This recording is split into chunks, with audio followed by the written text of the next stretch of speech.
Welcome to the 249th of the COVID calls. This is a daily discussion of the COVID-19 pandemic with a diverse collection of disaster experts. My name is Scott Gabriel Knowles. I'm a historian of disasters at the Korea Advanced Institute of Science and Technology. I'm coming to you live from Daejeon, South Korea. Today is a discussion of Puerto Rico and the pandemic with neuroscientist and science policy advisor Daniel Colon Ramos. Just a reminder, you can catch COVID Calls live weekdays at 5:30 p.m. Eastern Time on YouTube. Just go to the COVID Calls YouTube channel to watch.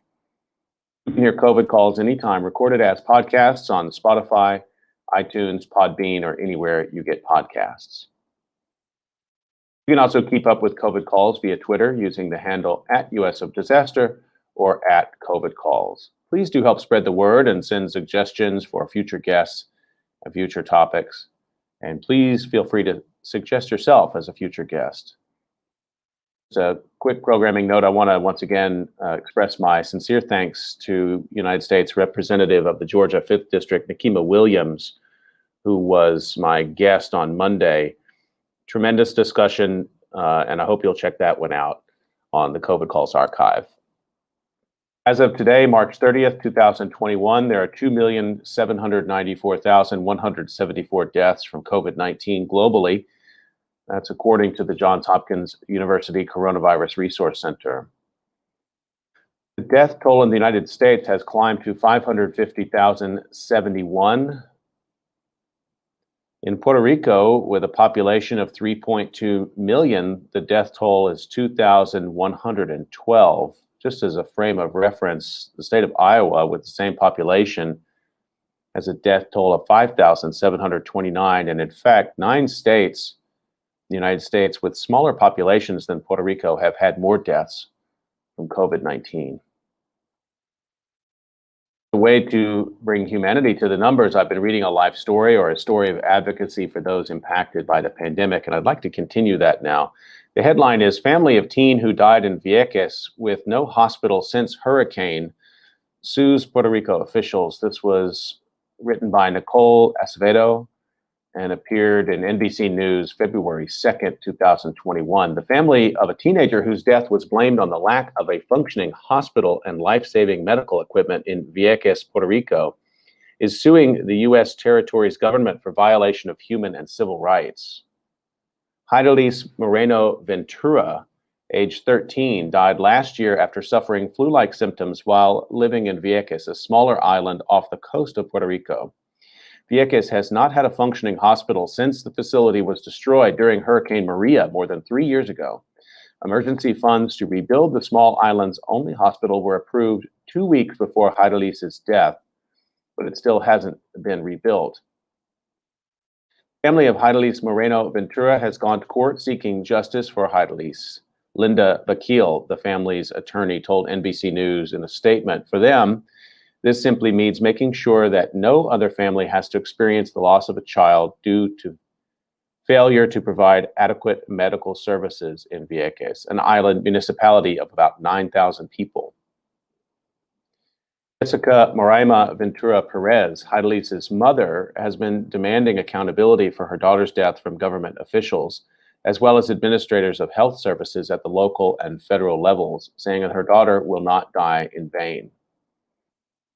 They all owe us an explanation and swift action to make sure more people don't die due to the lack of basic health services on this island of United States citizens who've waited 3 years to receive word of what is going to happen to them when lives are at stake, Ventura Perez said in a statement when she joined Representative Nydia Velasquez, Democrat from New York, as her guest for last year's State of the Union address. Velasquez, who was Puerto Rican, pressed the Federal Emergency Management Agency, FEMA, for months to release aid for Vieques to rebuild its hospital following the devastating September 2017 hurricane. The family of Heidelise Moreno Ventura have been through a tremendous amount of pain, and they're right to claim that the medical services available to Heidelise were terribly inadequate, and had they been better, the outcome for their daughter could have been different. Their daughter was admitted to the hospital with what were reported as flu-like symptoms.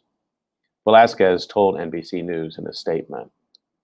Then FEMA Administrator Pete Gaynor said last summer that the funding process for the hospital is still underway, and they will continue to work with local officials on the project. In the meantime, they will continue to provide funding to keep a $4 million temporary hospital running. When Hurricane Maria destroyed Vieques' hospital facilities, residents had to go to makeshift tents set up in the building's parking lot to receive services. They later moved into Vieques' only shelter, a facility meant to house people during hurricanes or other natural disasters. My daughter fought for her life for over 5 hours. The least I can do for her is fight for us to have access to a decent health system, Ventura Perez previously told NBC News. Maybe if someone else would have fought for us to have a hospital, my daughter would be here with us today, she said at the time, adding that her daughter dreamed of growing up to join the Army like her father, an Iraq War veteran. Their demand for compensation makes the human suffering concrete. The lawsuit is just one way the family is expressing their quest for justice, said their attorney. Initial estimates suggested it would take $70 million to rebuild Vieques' hospital, but Puerto Rican authorities lowered that estimate to $44 million after conducting a more detailed analysis, said Puerto Rico's Center for Investigative Journalism. But FEMA agreed to only cover $39 million of the costs, while the remaining amount must be covered by the Puerto Rican government, which plans to use funds assigned to the island by the Department of Housing and Urban Development.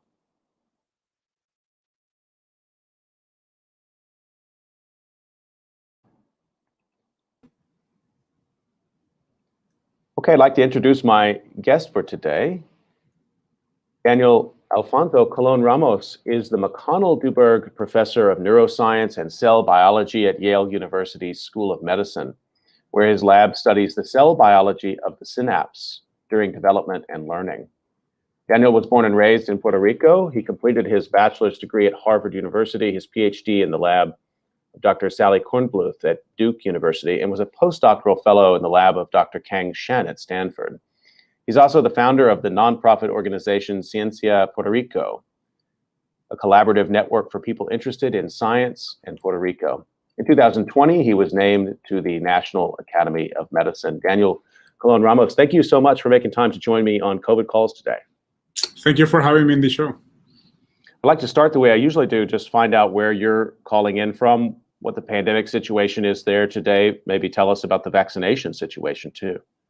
Sure. So, now that the world is virtual, I kind of live in multiple places. I'm physically in New Haven, Connecticut, but literally about 10 minutes ago, I hung up on a phone call that I had with the Scientific Coalition in Puerto Rico, which is the organization that was set up by the current governor, Pedro Pierluisi, to advise him on science policy related matters as they have to do with COVID and other health issues in Puerto Rico. So I feel that for the past year, I have been living in a virtual platform, moving somewhere between where I am physically. I barely traveled, as most people that haven't moved much. I've been mostly in New Haven, Connecticut, but I've been spending a lot of my time in virtual platforms or telephone calls or Zoom meetings in Puerto Rico.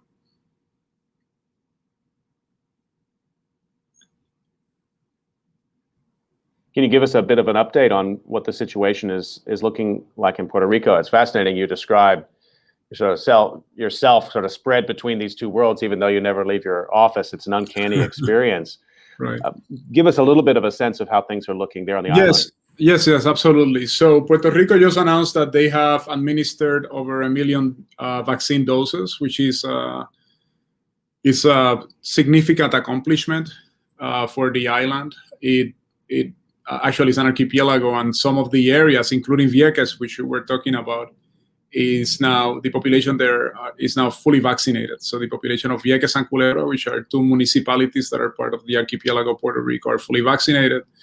They have about 60% or 70% of people 65 and older have received both doses of the vaccines, and it's starting to show in the mortality rates for those populations. For example, when we did the projections for most of the pandemic regarding the the positive cases, and out of how many positive cases Puerto Rico had, how many people we will expect to die. The calculations for most of the pandemic show that out of every 100 positive cases, you will expect about 2 of those to pass away. Now, the numbers in Puerto Rico reflect that out of 100 positive cases, 1 of them passes away. So that's a reduction of 50%, so which is pretty significant, and it's good news. Things are moving in the right direction in that sense. On the other hand, most of the discussion that we had today in the Scientific Coalition had to do with the fact that it's Holy Week in Puerto Rico. It's a predominantly Catholic country where the so-called spring break, it's now.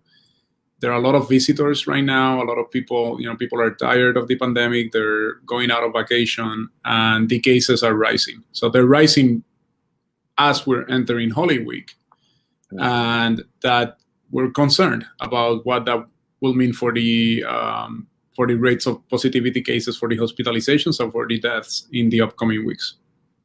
What about there in New Haven? How's it looking there? It's similar trends. I think Connecticut has had a different vaccination strategy. Like Puerto Rico, I think focused more around professions like healthcare professionals. I think Connecticut started similarly, but then Puerto Rico continued on with like first responders, like people that are in charge of all the ports, and they were concerned about the food chain, the resources, like resourcing the island. In Connecticut, the vaccination strategy shifted to focus more around ages. So I think Connecticut just started last week vaccinating people 45 and older. And the vaccinations in Connecticut are going really well. The cases in Connecticut fluctuate. Connecticut is, between Massachusetts, Boston, and New York. So it's really part of the metropolitan corridor that goes from Boston to Washington, D.C. So although people haven't been moving as much as they normally would move in that corridor, there's still a lot of movement and a lot of activity, and that actually affects the fluctuations and the cases in Connecticut. So I have so many questions for you today, but I'd like to start actually just getting a kind of a grounding in your science, and please talk to me like a person who wished he'd done better in biology in his studies. But I've tried to read up, and you have some tremendous introductory videos on your website that really go some distance to explaining the work you're doing. I wonder if you wouldn't give us a little bit of an explainer of what goes on in your lab. Absolutely. So I'm a neuroscientist, so I study how the brain forms, how it functions. And the way that I explain my research is that I tell people that when they think about a memory that makes them who they are, like, the image of your mom's face or your grandparents or your first kiss, like something intimate that makes you who you are. I'm interested in understanding what that is in terms of physical entities. Like what does that represent in terms of, we're organic beings, in terms of cells, in terms of molecules, and we don't study that in humans, although we like to think about memories as an experience that is exclusively human. The truth is that most animals have memories. They form memories, they remember things, they associate things. And in my lab, we use a worm. It's a tiny nematode. It's about 1 millimeter in length. That's about the size of a comma in a sentence. It lives commonly in the soil. The name in Latin is C. elegans. But what it is a tiny worm for which science has actually mapped all of the nervous system. So we know where all the cells are. We know where the connections are. We know what behaviors they control. And I study 2 things, or my group studies. I have a group that I lead that are 20 people, students and postdocs and fellow professional scientists.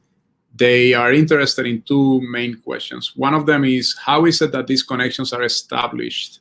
Like how the connections that wire together the system that enables the animal to form a perception of the world. And just to put that into context, in a healthy human brain, we have about 100 billion cells that are called neurons that need to be connected properly for us to have this conversation, for example, for us to be able to process sensory information for us to be able to remember. When that doesn't happen properly, you have neurological diseases, you have neurodevelopmental diseases. So those 100 billion neurons, they form 100 trillion connections with each other. Much like cables in a computer need to connect so that when you press the letter T in your keyboard, you can see the letter T in your monitor. These neurons need to connect so that when your eyes receive, light stimuli, you can actually interpret it in the correct fashion, in the proper fashion. And that happens through 100 trillion connections. And to put that number into context, that means that in a single healthy human brain, you have more connections than you have stars in the Milky Way. So that it's a massive number. And we study in my lab for this nematode. It doesn't have 100 trillion synaptic connections, but it has connections that also happen through the same instructions that our own brains use. And we elucidate what those instructions are, and we try to understand how this orchestrated dance of these connections forming during development as the animal is developing as an embryo, how is it coming to be? That's one. And the second question that we study is those connections form, and then it enables the animal to perceive the world, but they change also. They change based on the experiences of the animal, and that's what allows the animal to form memories. How are those connections changing, and how are those changes related to this thing that we know as a memory? For example, in the case of these nematodes, they can remember you can feed them at a certain temperature, and they can remember the temperature at which they were fed, and when put in a gradient of temperature, they'll move to that preferred temperature. So what is that? What is temperature for the brain? How does it remember it? How does it know where to go? Those are the kind of questions that we study. Is memory where you started? I mean, No, animal behavior and memory, I'm always interested to talk to scientists about what their first questions were that got them into the lab. I mean, at a high level, yes, I had questions, when I was a child that were related to mysteries like, what's a memory? I didn't have the preparation to be able to verbalize them the way that I verbalize them now. They were just kind of questions that I thought that somebody will know the answer. Like, I mean, what's a memory?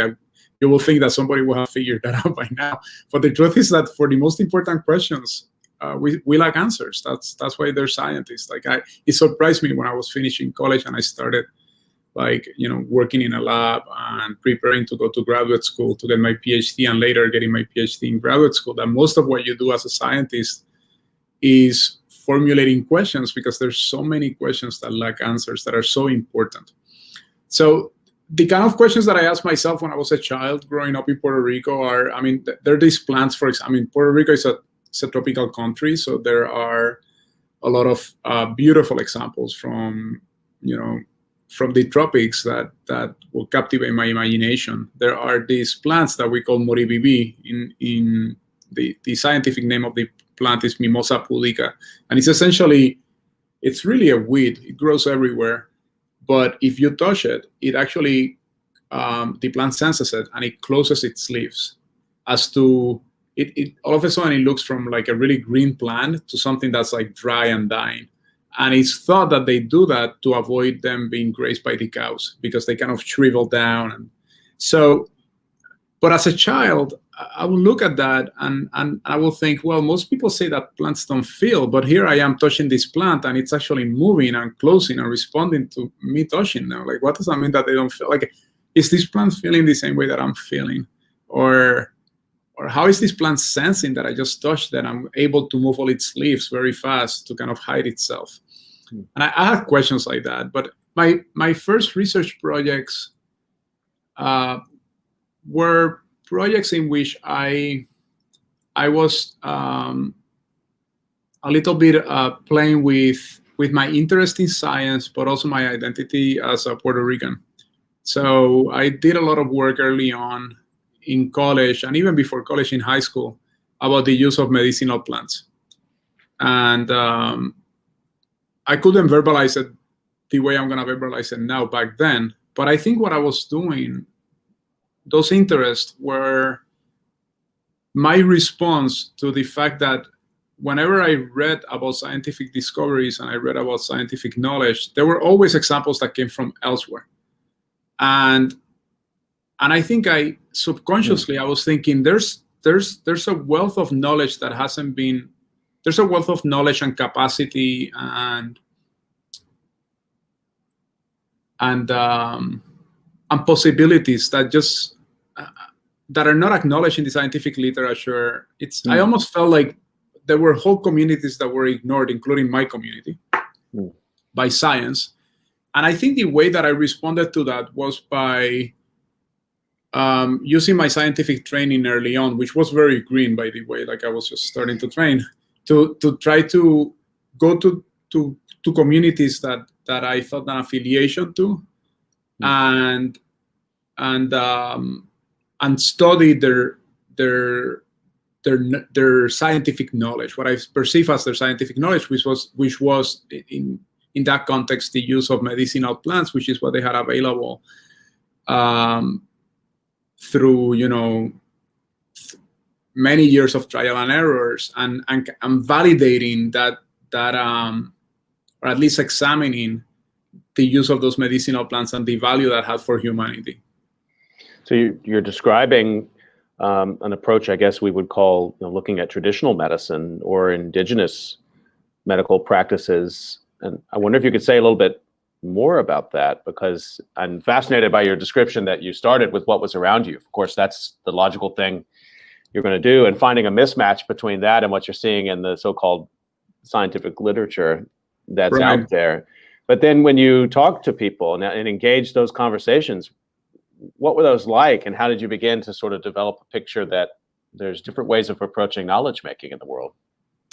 Well, when I started talking to my professors, like I had graduated from high school and I went to Harvard, and I was talking to them, and I saw it that in my classes, all of the examples, or many of the examples, came, it didn't matter from paleontology to botany it didn't matter. A lot of the examples kind of either came from North America, Europe, maybe a little bit like Australia, but or there was kind of like this kind of what I sense as a colonial notion to knowledge extraction. Like it was somebody from those communities going somewhere else to extract knowledge, but it wasn't like I didn't see myself for sure represented in the process of knowledge production, or people like me.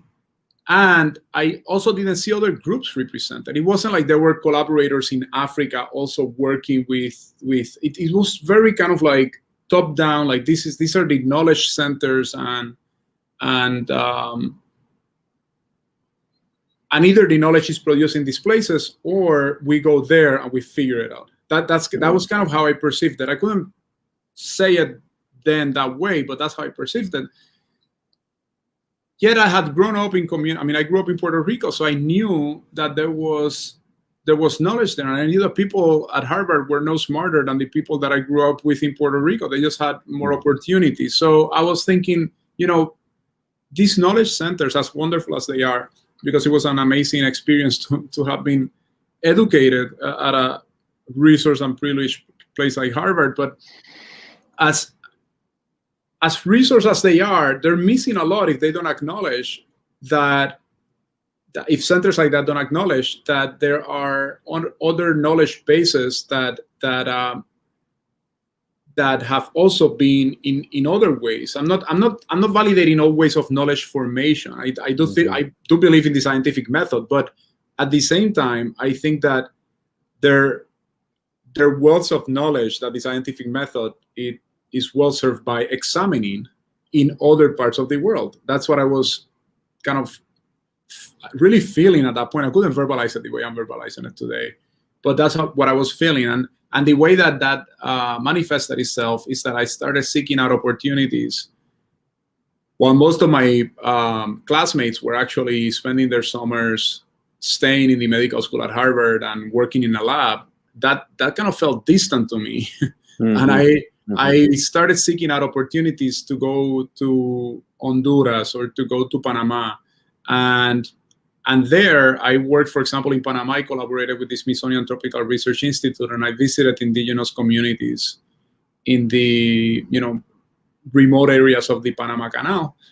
Mm-hmm. And I will interview them for the use of medicinal plants. And it was fascinating because you could see, I did that study in Honduras and in Panama, which are very different communities of indigenous groups that don't have Sure. a lot of communication between them, yet they were using similar plants. So I started wondering about the biomedical properties that those plants could have, and who had examined them, and what the world was missing by not paying attention to that type of knowledge. On the other hand, what happened to me during those experiences is that I also became very aware that while I was learning a lot, I wasn't contributing anything to that knowledge. So while I had kind of validated my hypothesis that there was a lot of knowledge there, I wasn't prepared enough to be able to add value to the knowledge that was being shared with me by those indigenous groups. And that's what motivated me then to continue my education and go to grad school. Just a reminder to everyone, you're listening to COVID Calls. I'm talking with Daniel Colon Ramos today about his work as a neuroscientist, and we're going to turn our conversation now to also his work as a science advisor in Puerto Rico. And I think it attaches very well to what you were just saying, this concept, as you became aware that there's tremendous value in indigenous medical practices, for example, or medicinal plants, but then you saw yourself as a person who was maybe caught up a bit in this extraction process. Mm-hmm. But now you really turned your attention to, I don't know if giving back is the right way, because I think it's much more of a relationship than that, but you're deeply involved in science policy formation in Puerto Rico, and even more so through the pandemic. So let's talk about that a little bit, what that's been like. And one thing to just maybe start with, I noted early in the pandemic, you were all over the news discussing some of the issues that were going on with testing there in Puerto Rico, and some gaps that you saw that you thought really needed to be addressed. Let's start with that. Well, yes, and maybe to start with that, we have to start like 15 years ago when I was a postdoc at Stanford, I'm a historian. Let's do that. Let's go back. Well, I started an organization. It's actually the 50th year anniversary this year of this organization called Ciencia Puerto Rico. And I was a postdoc at Stanford, and I started wondering if there were other scientists or other Puerto Ricans or whatever, like anybody that was interested in science at Puerto Rico. I broadly defined it as an interest. People interested in science at Puerto Rico. Of course, most people that are going to be interested in science at Puerto Rico are going to be Puerto Rican scientists, but it doesn't have to be. It can be scientists from elsewhere. It can be Puerto Ricans that are not scientists, and all sorts of intersections of identities in that. And so I defined it like that, and I put together with an undergrad at Stanford at that time a website, and we just put it online and asked people that were interested in those topics to self-identify. And what happened afterwards was wonderful, which is that I was expecting maybe 20 to 30 people to register, and there were, within a few weeks, hundreds of people registered, and today has over 15,000 members. So spread out around the world. But the importance of that organization is, in the context of your question, is that at that time I started realizing that a lot of ideas or feelings or experiences that I felt that were unique to me, because I had not had a chance to compare notes with other people that had grown up in Puerto Rico and were scientists, were actually shared experiences. And those included an awareness about the lack of, for example, contextualized examples of how science works and contextualized to the reality of Puerto Rico. And just to give you an example, while it's true that scientific concepts are universal, how we explain those concepts and contextualize them to a community, that's not universal. So, you can explain, actually, as a child growing up in Puerto Rico, I remember examples of seed dispersal, and the books that we used in school came translated. They were mostly from the Northeast, and the examples that they used were of maple trees, which is a beautiful example of seed dispersal with these helicopter-shaped seeds. But the first time that I saw a maple seed in my life, I was 17, and the examples I was memorizing, I was memorizing when I was about 8. I had never seen a maple tree. I mean, to me, you might have as well made up the example. And it's not that you shouldn't use examples from elsewhere. It's that if you only use examples from elsewhere, you're communicating to the student that science is not context relevant. And of course, there are amazing examples of seed dispersal in Puerto Rico because it's a tropical country. So you have a ton of really relevant examples, but they were not used. So that's just one example about how that works. But we started kind of comparing notes as scientists. And another thing that we noticed besides the educational part was the lack of integration of science in the decision-making processes in Puerto Rico. Now, that was already floating in the air in that community of thousands of scientists. That's an online community. And when the hurricane hits, the hurricane in 2017, you have to remember that the pandemic, to understand the pandemic in Puerto Rico, you have to understand the context in which it happens. And it happened after a hurricane, a mega hurricane, actually 2 of them. It happened after a governor was ousted for the first time in Puerto Rican history, and it happened after earthquakes. The last time I was physically in Puerto Rico, I go to Puerto Rico like 3 or 4 times a year, but I haven't been there since January of last year, of 2020. That day, January 7th of 2020, me and my family woke up. We were supposed to fly out of Puerto Rico at 11 in the morning. We woke up at 5 because we were woken up by the house shaking. We left Puerto Rico as there were a bunch of earthquakes happening. And that context is important because what was happening both during the hurricanes and the earthquakes and all the other things that were going on, the bankruptcy, the governor ousting, is that the scientific community through this network was asking itself, what is our role? Like, it's really hard to focus. I don't know how to explain it. It's a little bit like in the US, trying to focus on your research after the Twin Towers came down or something like that. It's just like, you start wondering, what am I doing? Like, how can I give back to my community? Like, you have your parents there, your siblings, your cousins, your aunts and uncles, your grandparents, and you start wondering as a scientist, as much as you love what you do, you start wondering, well, how can I help? And in the context of the hurricane, there was a database that was created for scientists to help each other, and there were students that came over to labs stateside and continued their training and nice activities like that. But the truth was that there were also thousands of people that were dying because they couldn't get dialysis or insulin. The healthcare system collapsed, and we felt helpless. Like, we were not first responders. We felt helpless. I was involved in initiatives here in the hospital, in the Yale New Haven Hospital, to send thousands of pounds of medications to Puerto Rico, but still you felt like, what else can I do? Then the pandemic rolls around. And by the time the pandemic rolled around, then it was clear what needed to be done. And it was clear what needed to be done for 2 reasons. One of them is that the pandemic, unlike the other disasters, it wasn't a disaster that it happened. Like, for example, in the earthquake, when it was happening, it's very hard to start a conversation as a scientist on codes. Like, you could have, we had scientists talking about an earthquake happening in Puerto Rico for years. But once the earthquake is happening, it's not the time for you to say, hey, as a scientist, I told you this was going to happen. Like, it's, that's tone deaf. Right. But in the pandemic, you have an opportunity of saying, this is going to happen. If we don't do this, this is going to happen. So you can look forward and start kind of projecting, and then people start listening to you because there's value to that, which is it's not like a forensic value or something that just happened. It's something that helps people prepare. That's one.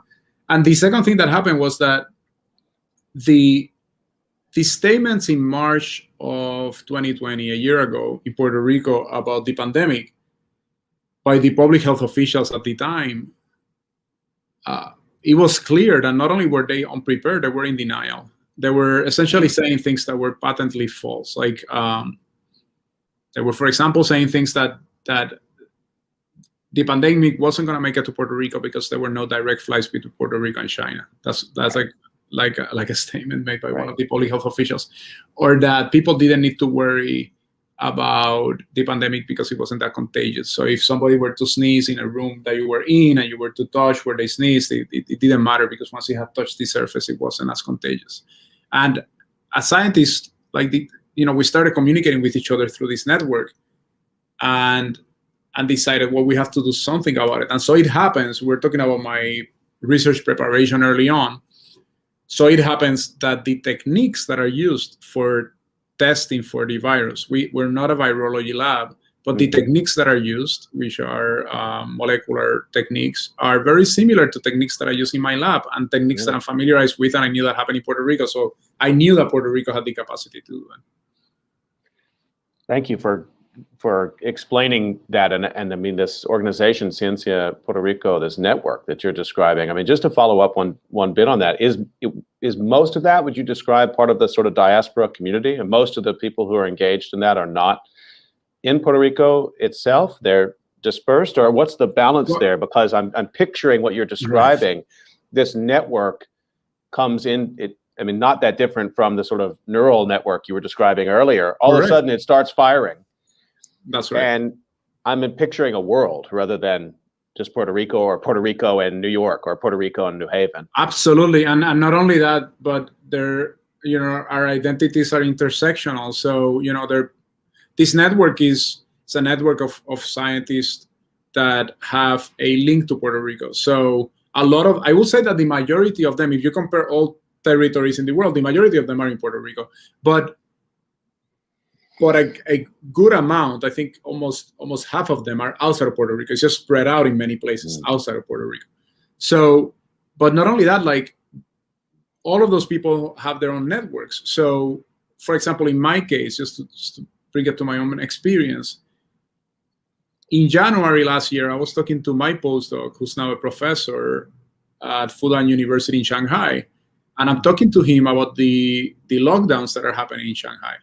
So I know what's coming up. When Italy is shutting down, I have colleagues there. I'm talking to them. I'm talking to colleagues in Germany. I know what's coming up. Like, I know what's happening in Spain. So the scientific, like there's kind of this community, it's not of which our network is part of, but it's also a scientific community that's global, that was exchanging information. And while the politicians were not up to speed everywhere, the scientists were.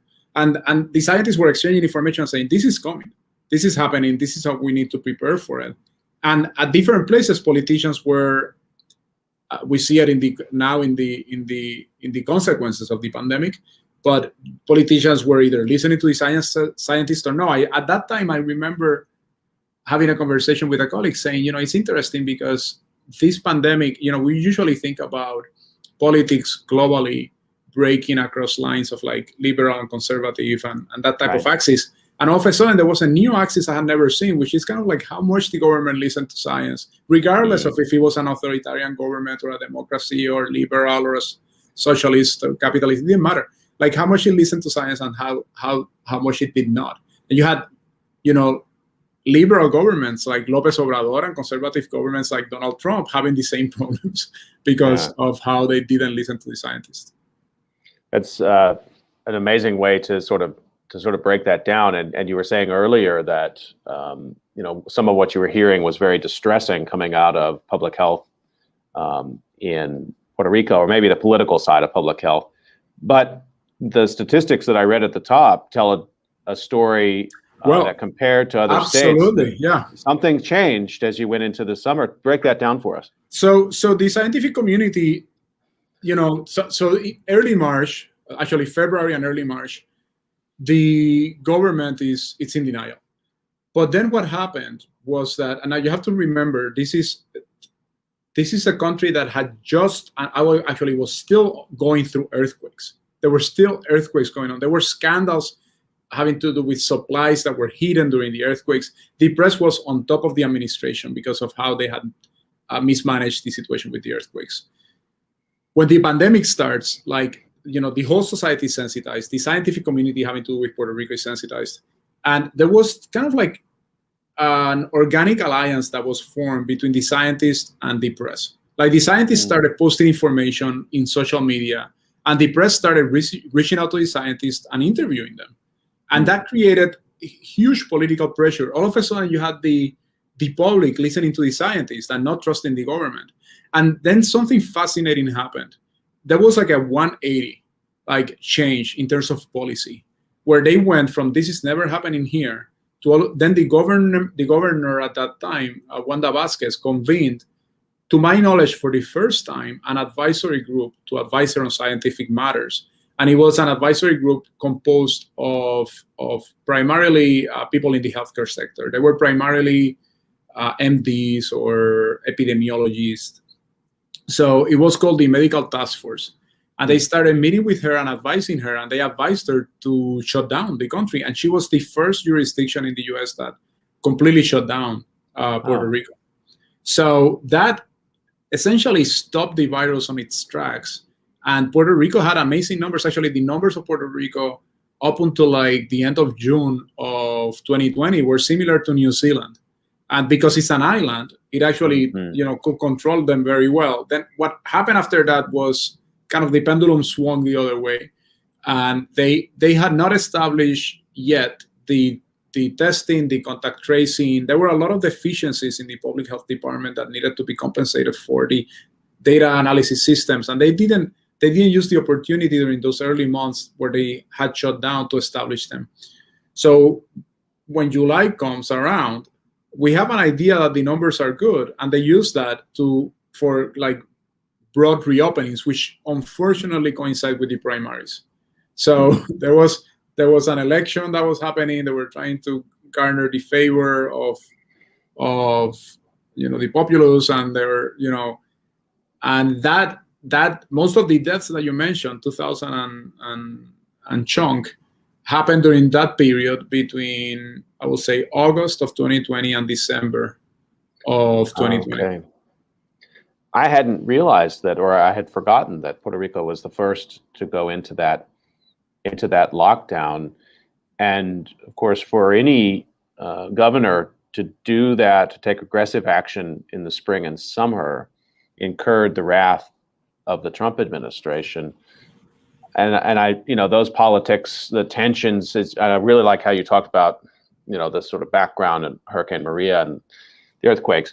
So, I mean, it's underselling it to say that the relationship between Puerto Rico and the Trump administration has been tense since Hurricane Maria. But I wonder, maybe just say a little bit about that tension, which speaks to a broader tension about the relationship between Puerto Rico and the mainland states, which is always sort of there in the background, not easy to resolve, but really heightened. And then the pandemic turns it all up a notch again. Right. It seems almost an impossible political situation. Yeah, well, one has to first understand that Puerto Rico is a U.S. territory.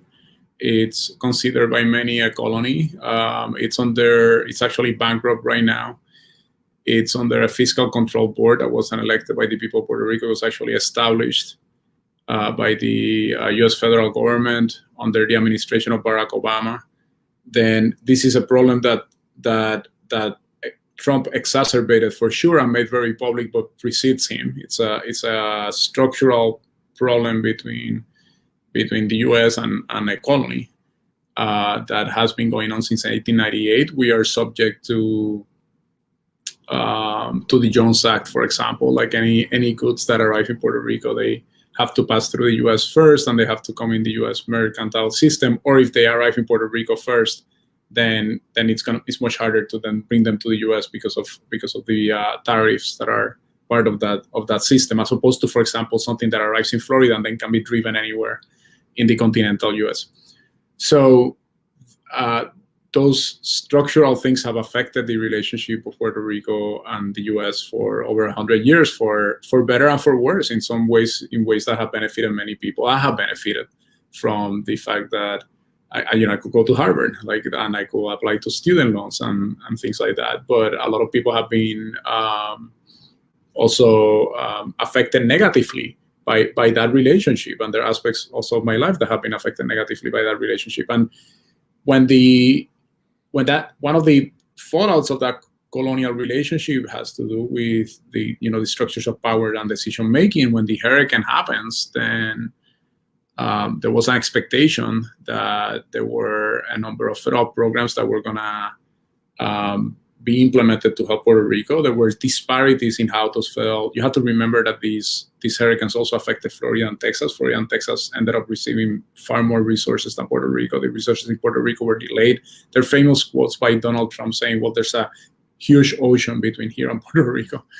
And these are resources to which the Puerto Ricans contribute. They're part of the system too. And you started with a segment about Vieques and the hospital in Vieques. Mm-hmm. There's a beautiful podcast called La Brega from NPR I put it on the chat if you want to share it with the audience. But in that podcast, they explain how after the hurricane, there was an experiment that was done. Like Puerto Rico has been used as a place to establish a lot of kind of federal-led experiments to see how they work out before they're rolled out elsewhere. And there was an experiment that was done with FEMA that ended up affecting the establishment of that hospital because it was without going into too many details, it was a federal program that had not been tried out elsewhere that had to do with FEMA, in which FEMA was then able for the first time to build better instead of just to replace something that was broken, to build better. But it came with a lot of red tape and limitations in a way that we see the consequences now. We are in the middle of a pandemic, and Vieques, who was promised a hospital, it's going to be 4 years now. I mean, maybe even longer because it precedes the hurricane, still doesn't have a hospital, and there, it has real consequences, including this story that you shared.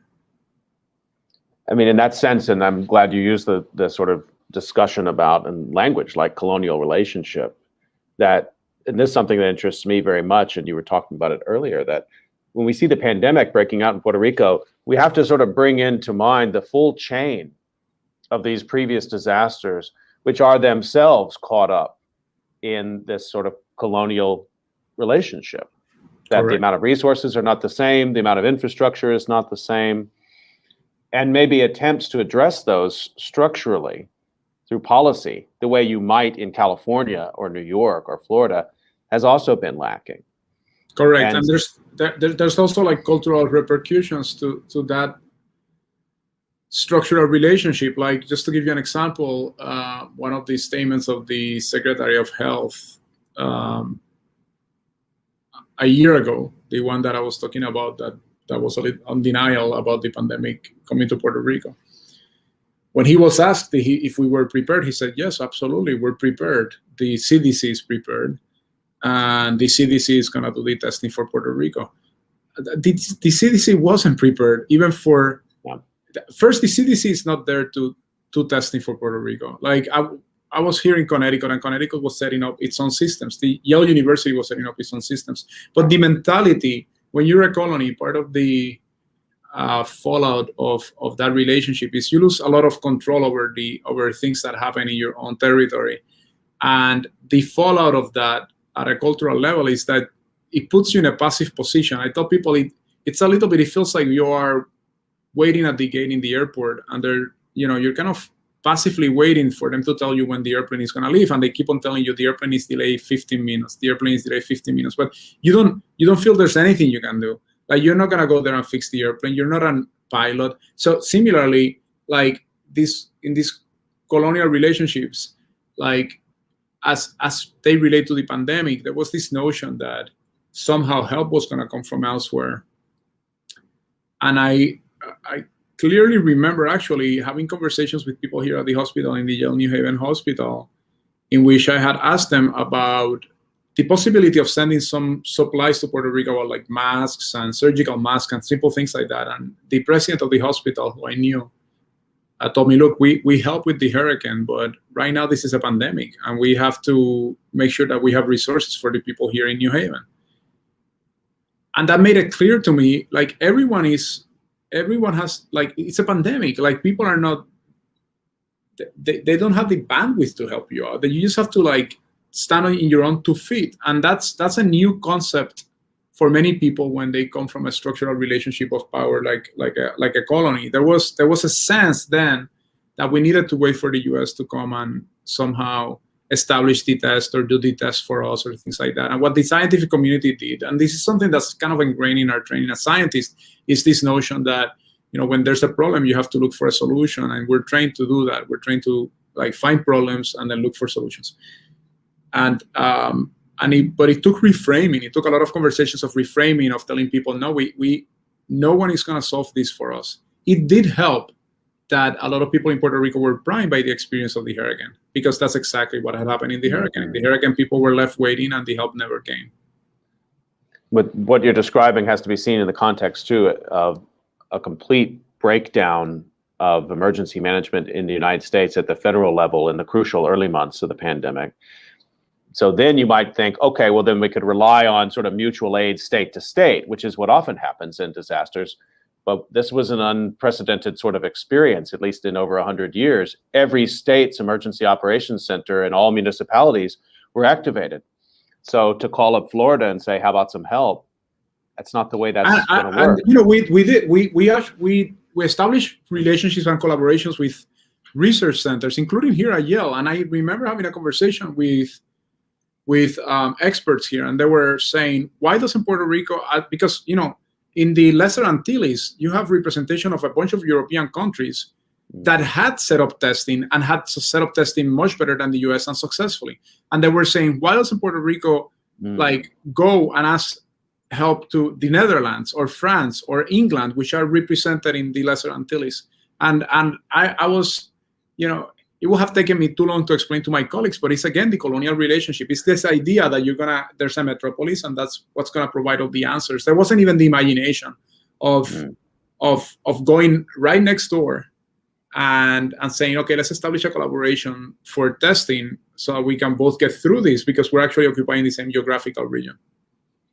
I may be hitting the third rail here of Puerto Rican politics, so feel free to not address this question if you don't want to. But it seems to me the context then is pretty clear. A successful, not perfect, nothing's been perfect in the pandemic, but a successful public health response after a halting start has got to raise, once again, the questions about Puerto Rican independence or Puerto Rico's status as a territory. Should it be a state? Is that part of the discourse there now in a sharper way than it has been? It always is. That taints every conversation in Puerto Rico. There's nothing you can say. You cannot talk about testing in Puerto Rico without having that conversation. Although it might be marginally related. There's very little in Puerto Rico that you can talk about without that becoming the main conversation. And I think I've reflected about this for many years. Of course, I have my own opinions, but I think just taking a step back, I mean, Puerto Rico was invaded by the U.S. in 1898, and in all the plebiscites that it has had since then in the decision-making process, the U.S. hasn't been part of that. It hasn't engaged. So there hasn't been a good faith attempt by Congress to try to solve the status issue. It just hasn't happened yet. Congress is the one that holds it's the entity that created the problem in the first place, and it's the one that holds the power. So when people ask me, okay, so what do Puerto Ricans want? I say, you're framing the question wrong, because Puerto Ricans, what is available? In order for, the only choice that Puerto Ricans can really execute on their own is independence. That's the only thing that they can really do on their own. And that's certainly a choice, and maybe it'll end up, it might be what ends up happening. But for all other choices, they need to sit down with the US and talk about what that means. What does statehood mean for Puerto Rico? What does an association that you can structure in different ways, having to do with the citizenship, having to do with the coin, having to do with common defense, even as an independent state. But as long as that conversation is not happening, and it hasn't happened, and it's not happening because of the US, then asking Puerto Ricans what they want is it's like asking somebody in prison what they want while they're locked into the cell. It's like, what do you want? Well, what do you mean? Are you going to let me out? A reminder that you're listening to COVID Calls. I'm talking with Daniel Colon Ramos today. And I want to just let me bring it back to the science for a second, and thinking about your own work as a neuroscientist and thinking about sort of the material basis, trying to understand the material basis of memory. And as a historian, I think about disaster memory all the time, but I think of it as a set of cultural practices, usually structured by history and law. I want to ask you this question. I've been really wanting to talk to you about this part of it, which is, when you think about disaster memory, is it different from other kinds of memory, do you think? I mean, is there a sort of biological basis of extreme events and how they might shape memory? Absolutely. I think first I'll start by saying that a lot of our perception is in contrast with what we perceive to be normal. So meaning we are our brains are really good at picking up disasters and remembering them. The same way that if you walk into your house and then there's like a pink elephant in the middle of the living room, that's the first thing you're gonna see. So our perception filters out information that we think is normal, and all of a sudden focuses on something that's outstanding or unique or different. That's why that's why history is filled with these specific events that shape it, right? It doesn't tell you everything that happened. It tells you certain events, and then it creates a framework of how we understand the world events in that context. So for starters, I want to flag that, and then it is true that at an individual level, we are more sensitized or more capable of remembering and sometimes even misremembering traumatic events like disasters. We're social animals, and we share narratives, we share experiences, we share our notions of history, and those lead to collective memories that we reinforce in each other. So in that sense, we almost work like as you were saying, a supra brain connecting our brains together, and then there are these kind of emergent narratives that come out of those cycles of repetition and which are sometimes not coordinated or smooth. They're like battles about who dominates the narrative and what narrative is going to become the predominant narrative. We've seen that in the US a lot, right? And so the answer is that yes. So I mean, all of those things are, at the end of the day, they're fundamentally based on biological traits that we share as humans. I don't want to reduce them to just cells and molecules, but for sure they influence our capacity to both perceive the world and perceive what history is and create frames and create narratives. There's a great book by E.O. Wilson. It's a little bit dated. I was reading it, and it's a little bit dated in some of the examples that he uses and the language that he uses, but it's called Consilience. And it speaks about this. It speaks about this kind of connection between the biological and the sociological. I really like the way you describe that, and at the same time, one of the things we worry about is loss of memory, too. That the way you described is sort of the way the brain's working. You're going to spot something that doesn't fit the pattern or that doesn't sort of fit the flow of information we expect. And that registers a memory, but as we shifted into the sort of sociobiological concept, you mentioned Wilson, or politics, there also seems to be a lot of structured forgetting that goes on. That brings us back to Puerto Rico. And so I frame it this way because I really wanted to, excuse me, as a person who's trying to understand this scientifically, but you're also engaged in the politics, you must find yourself sort of constantly toggling back and forth as you're trying to understand memory in these contexts of disaster. Absolutely. I mean, to your point, we understand the world in our brains through narratives. Like, we like to use narratives. They have to make sense. So the reason things stand out to us when they don't make sense is because they don't fit our narrative. But then what comes after that is an intense need to try to make it fit the narrative. Like, try to make it like either redefine the narrative, or if you cannot redefine the narrative, then you ignore the event. And that's when you get into the forgetting. And I think, for example, in this kind of narrative of American exceptionalism, I think Puerto Rico is a convenient fact to forget. It's convenient to forget about the existence of a colony if you don't visualize yourself as a colonizer. Almost up on time in my conversation today with Daniel Colon Ramos. Just one last thing I wanted to get to is how you think science training might be changing through this time. In your own example as a scientist who also makes time to get involved in the science policy world, is that now, are you recommending that that's kind of how training should go in science, and scientists need to be thinking about their own place in the world in that sense, or is this your special approach?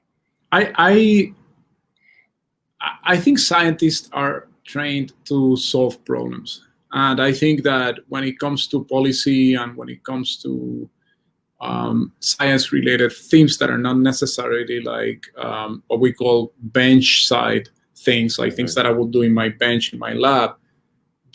The process is very similar. So what I tell students that come to my lab or come to graduate school and they're interested in these questions is that I tell them, train to become the best scientist that you can be, and that will give you the tools then to apply that knowledge. The science is not the technique, it's not the instrument, it's not even necessarily the question that you're addressing. It's the process by which you're addressing that question. And that methodology, that process, that way of examining the question, of asking yourself about other angles, about other narratives that you're ignoring, about trying to see beyond it, and breaking it down into solvable units and moving forward, trying to iterate and solve and see your biases and grow in the process of learning and creating knowledge. That process of the scientific method is the same no matter if I'm advising the governor on policies having to do with COVID or if I'm trying to understand how a worm remembers a temperature.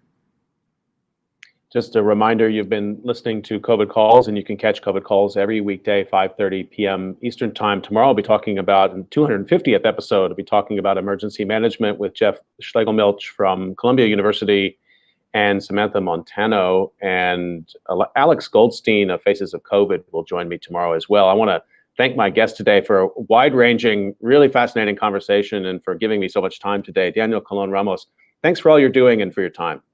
Thank you. It's been a pleasure. Stay healthy, everyone. We'll see you tomorrow at 5:30.